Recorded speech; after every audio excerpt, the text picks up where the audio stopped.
Marianne Petitclerc, enfin. Ça fait combien d'années que nous nous connaissons, Marianne? Wow! Ça fait certainement 30 ans? Oui, un petit peu plus de 30 ans, Un peu peut-être. plus de Oui. 30 ans même. Pour moi, ça fait un peu plus de 30 ans. Pour vous, peut-être ça fait un peu moins que 30 ans. Ça dépend à quel point de vue on se place. Mais c'est vrai, c'est un plaisir de vous avoir ici, de t'avoir ici, puisqu'on se tutoie en dehors des Oui, ondes. certainement. C'était la jeunesse de 1950, Oui. là. Il n'y en avait pas beaucoup. On devait aller loin pour se rencontrer. Puis on rencontrait toute la province En même temps. en Oui. même temps. Oui. Ça rappelle des bons souvenirs. Oui. Il faudrait inviter ton frère ici. Ça On nous serait appelait bien. les deux Fernand, Les deux Fernand, à oui. l'époque. Qu'est-ce que vous faites en ce moment? En ce moment, je suis traductrice. Je traduis des cours théologiques pour SEMBEC, le Séminaire baptiste évangélique du Québec. Tout un projet, ça. Oui. Puis le Seigneur bénit. Le Seigneur bénit, c'est un défi, et puis le besoin est là. Oui. Bien, j'ai envie de vous poser la première question que j'ai notée ici. Ça, c'était à l'époque de 1900, dans les années 50. Oui. À l'époque, lire la Bible, là, ça faisait un petit peu étrange, hein? Oui, on n'avait pas le droit de la lire, premièrement. C'est ça. C'est ça. Et comment votre famille est-elle venue à la connaissance de la parole de Dieu, de l'Évangile, de la Bible, puisque c'était pas trop répandu à l'époque? Non. Quand j'avais 8 ans, on a reçu un télégramme un jour disant que mon père avait eu un accident, un petit accident, le télégramme disait. Et on s'est rendu à l'hôpital et finalement cet accident-là a gardé mon père à l'hôpital pendant près d'une année. Alors ma mère a dû aller travailler pour nous nourrir, mes 3 frères et moi. Et puis dans le plan de Dieu, il l'a dirigé chez une dame qui connaissait Jésus-Christ comme sauveur. Et ma mère est allée comme femme de ménage. Et la première journée qu'elle est allée, la dame lui a demandé de nettoyer sa cuisine. Et puis après avoir nettoyé la cuisine, elle a dit, bon, bien, asseyez-vous, j'ai quelque chose à partager. Elle a sorti sa Bible et elle a partagé Jean 3,16, car Dieu a tant aimé le monde qu'il a donné son Fils unique, afin que quiconque croit en lui ne périsse point, mais qu'il ait la vie éternelle.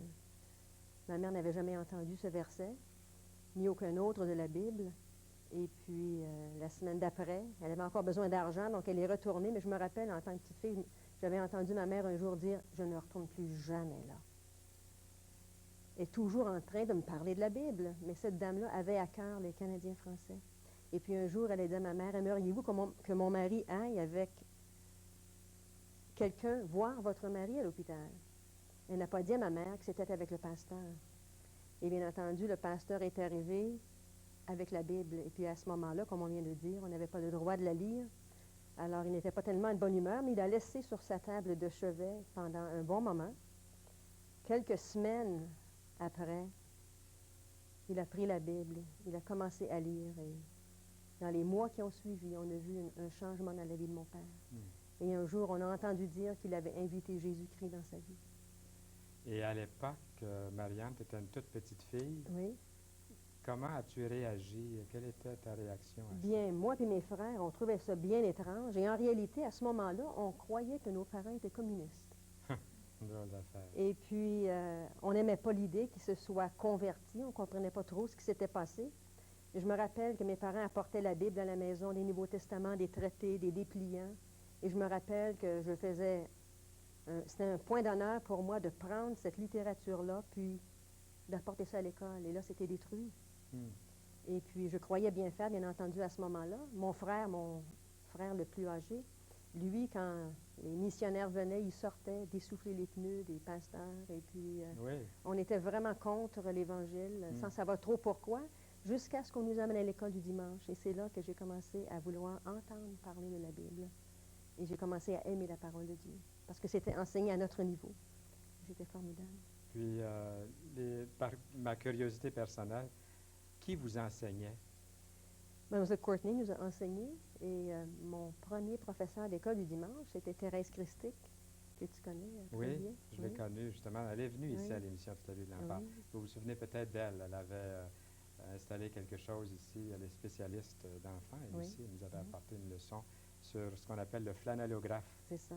Des figurines qui collent sur un tableau. C'est très intéressant. C'était mon premier professeur et grâce à elle, j'ai commencé à aimer la parole de Dieu. Ça, c'était une époque où ça devait être difficile de prendre position. C'était difficile parce qu'on se sentait isolé, on se sentait seul. La parenté nous ignorait, nous rejetait même. Les voisins nous lançait des pierres, nous criait des noms, et à plusieurs reprises, on est arrivé à la maison, les vitres brisées. C'était difficile. Plus tard, quand on allait faire de l'évangélisation, il arrivait souvent qu'on nous lançait des œufs, des tomates. Mais par contre, je peux vraiment dire que c'était des moments qui fortifiaient notre foi. Et puis à ce moment-là, j'ai l'impression qu'il n'y avait pas beaucoup de chrétiens qui se disaient chrétiens, juste de nom. Dis ça encore une fois. Ça ne valait pas la peine de se nommer chrétien parce que le prix à payer, je crois, était différent du prix que les chrétiens d'aujourd'hui doivent payer. Pas vis-à-vis Dieu, mais vis-à-vis leur parenté et leurs amis. Au fond, Marianne, ce qui arrivait, c'est que les gens, on pouvait faire la prière à l'époque, Seigneur, pardonne-leur, car ils ne savent ce qu'ils font, au fond. C'est ça. C'est par ignorance ou par manque d'information que les gens réagissaient mal. Oui. Aujourd'hui, peut-être c'est l'indifférence. C'était peut-être mieux dans le fond. Oui, je comprends, parce que l'indifférence, Oui. on est vraiment impuissant devant l'indifférence. Oui. Et toi-même, comment es-tu venu à accepter le Seigneur Jésus-Christ dans ta vie? Eh bien, à cette époque-là, il n'y avait pas d'école protestante française, donc on nous a envoyés à l'Institut Feller. Et puis, même si ça avait été fondé comme un institut français, à l'époque où moi je suis allée, c'était anglais. Et puis, après avoir appris l'anglais, je me rappelle un soir d'avoir entendu un message. C'était Charles Foster qui enseignait ce soir-là. Et il a présenté l'amour de Dieu. Et puis, même si j'avais su que Jésus était venu sur la terre, ce soir-là, pour la première fois de ma vie, j'ai réalisé qu'il était venu mourir pour Marianne Petitclerc. C'était devenu quelque chose de très personnel. Et je savais que je ne m'engageais pas juste pour un soir, mais quand j'ai invité Jésus-Christ dans ma vie ce soir-là, je savais qu'il était non seulement mon sauveur, mais mon Seigneur. Et durant l'été, cette même année-là, je suis allée au camp de Bethel et je me rappelle d'avoir promis au Seigneur dans mon cœur qu'un jour, j'allais le servir à temps plein. Je ne savais pas cette expression à ce moment-là, mais dans mon cœur, je lui promettais de le servir. Alors, à 15 ans, quand j'ai commencé à travailler à la Compagnie Bell, je me demandais qu'est-ce que le Seigneur va employer. Mais le Seigneur m'a montré que le temps était venu et il m'a attiré à travailler pour lui. Déjà, pour cette compagnie, le Seigneur t'avait déjà montré dans ton cœur ce que tu voulais faire dans l'avenir. Oui, à 12 ans, je savais que j'allais le servir. Parmi les jeunes. Pas nécessairement parmi les jeunes, je ne savais pas où, mais le Mais quand servir. est-ce que c'est venu, ça, l'appel précis pour les jeunes? Pour les jeunes, j'ai enseigné l'école du dimanche pendant plusieurs années et je voyais que le Seigneur bénissait mon ministère. Alors, quand j'ai quitté la Compagnie Bell, j'étais convaincue que j'allais travailler uniquement parmi les enfants, mais au fil des années, je crois que notre ministère peut changer.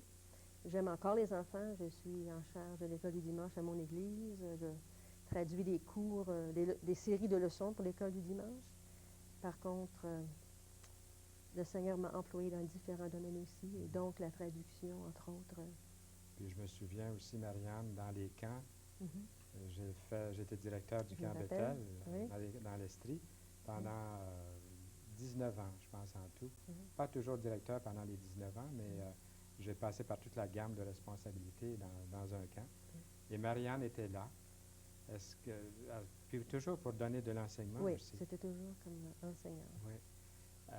Quelquefois en faisant équipe avec d'autres personnes. C'est ça. Quand je suis allée au camp de Bethel la première fois, je regardais Mlle Courtney enseigner, et dans mon cœur, je me disais, il n'y aurait pas de choses plus importantes au monde que d'enseigner la parole de Dieu. Oui.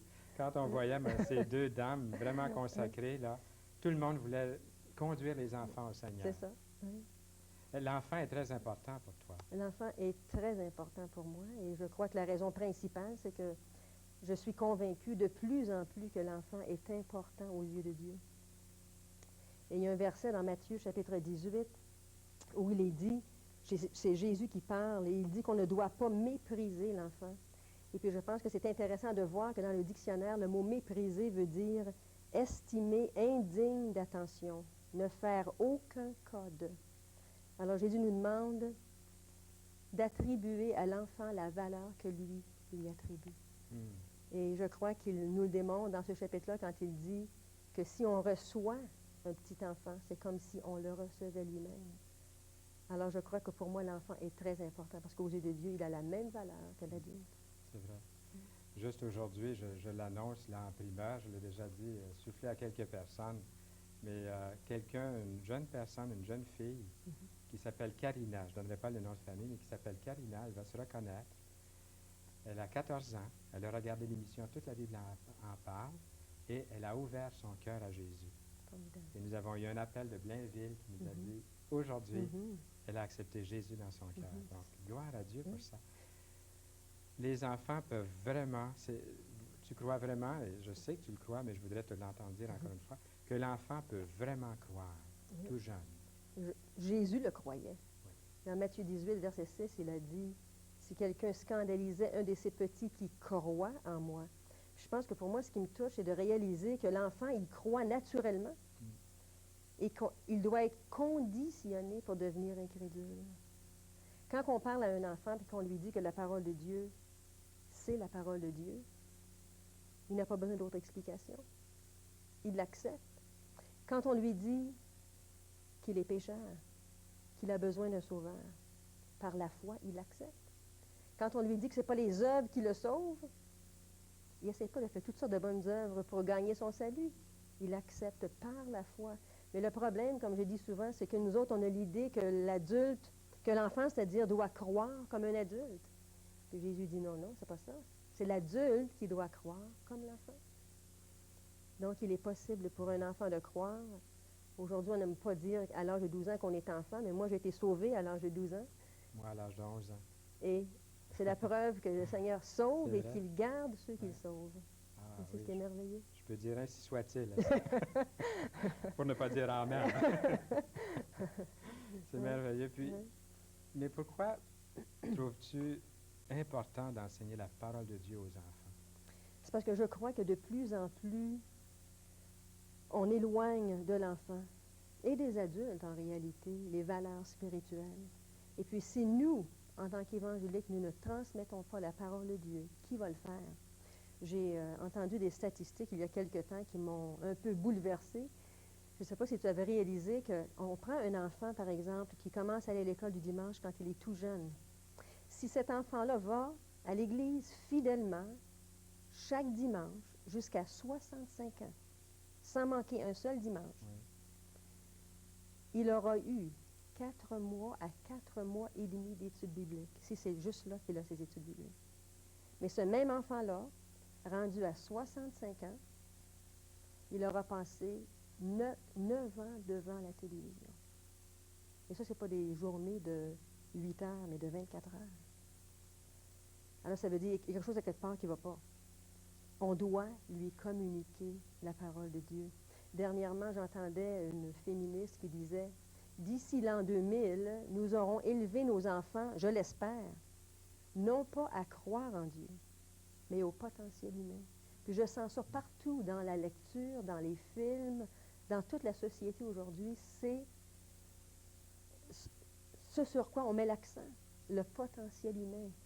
Moi, en tant qu'enfant de Dieu, j'aimerais dire à tous les jeunes que je connais que leur seul espoir, c'est Jésus-Christ. Est-ce que c'est ça le message le plus important que tu voudrais transmettre? Entre autres, j'aimerais leur transmettre, bien entendu, que Jésus les aime inconditionnellement. Et qu'en lui, on a la réponse à tous nos problèmes. Et j'aimerais leur dire aussi que Jésus frappe à la porte de leur cœur et qu'ils peuvent, par un acte de foi, l'inviter dans leur vie pour qu'ils deviennent enfants de Dieu et qu'ils puissent le servir toute leur vie. C'est pour ça que j'aime travailler parmi les enfants, parce que non seulement ils sont sauvés, mais ils sont sauvés pour le servir pendant toute la vie. Marianne, nous allons revenir à la fin de l'émission pour le mot de la fin. La bénédiction, pour ainsi dire, qui vient du Seigneur toujours.